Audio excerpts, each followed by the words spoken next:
Cooking time! On se retrouve aujourd'hui pour une nouvelle vidéo d'une recette hyper simple, délicieuse et savoureuse. Miam miam. Alors oui, petit changement de micro. J'ai testé, la meilleure qualité c'est que je le tienne à la main. Donc c'est pas grave, ce sera comme ça. Ça n'empêchera pas de faire la recette. Au contraire, vous entendrez mieux. Aujourd'hui, nous allons préparer un délicieux petit brownie aux haricots rouges. Un brownie aux haricots rouges et sans farine. Et oui, c'est possible, mesdames et messieurs. C'est un brownie plutôt healthy, original et vraiment très bon. Sinon, je vous le proposerai pas. Du coup, on va passer à la liste des ingrédients. On aura besoin de 265 g de haricots rouges, donc une petite boîte, d'une demi-tablette de chocolat, de 50 g de sucre, de 30 g de beurre et de noix réduits en miettes. Pour me soutenir, n'hésitez pas à vous abonner à ma chaîne YouTube, à mettre un petit j'aime ou à me suivre sur mes réseaux. Avant de commencer la recette, on va pouvoir préchauffer notre four à 180 degrés. Dans un premier temps, je vais réduire mes noix en miettes. Première noix, je ne pouvais pas faire plus parfait.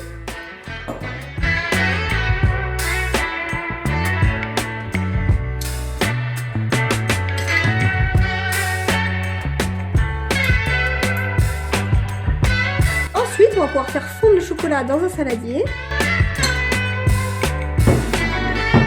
On pourra ajouter le beurre,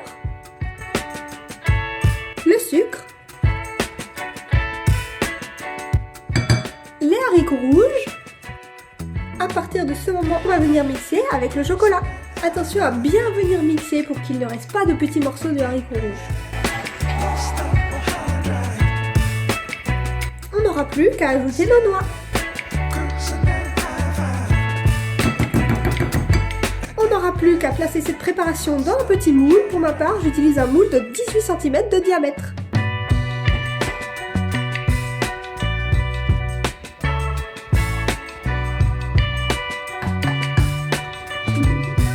Enfin, on le placera au four pendant environ 25 minutes.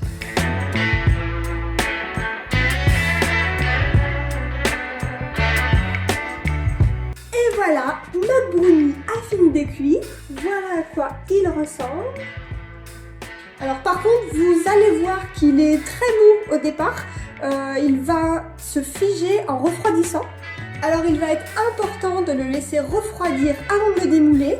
On va le laisser refroidir à peu près 20 minutes avant de le démouler. Bon, vous pouvez essayer de le démouler chaud, hein, mais attention à la casse. Donc une fois qu'on l'a démoulé, on va pouvoir le mettre au frigo une bonne demi-heure minimum, voire 1 heure si on veut qu'il soit vraiment bien. Sinon là, vous n'allez pas pouvoir le prendre à la main. C'est normal. Mais une fois qu'il a bien refroidi, il n'y aura pas de problème, ce sera un brownie normal comme les autres. Il faut juste attendre que le chocolat et le beurre figent le tout. A few moments later. Pour qu'il se démoule correctement, on va pouvoir passer un couteau sur les bords. Voilà, une fois que le brownie a bien refroidi, on peut le mettre dans une assiette.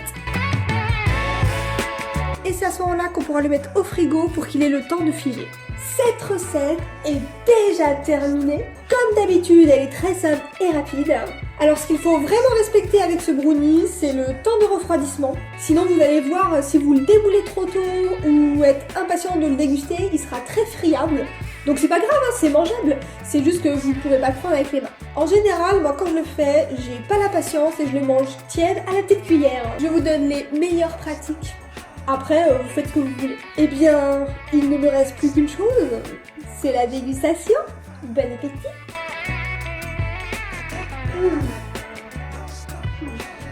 Il est incroyable. Ce brownie est très simple à faire, il a besoin de peu d'ingrédients, il est sans œufs, sans farine et tout de même succulent. Bon, eh bien merci d'avoir regardé cette vidéo. On se retrouve très vite pour une prochaine recette. À bientôt.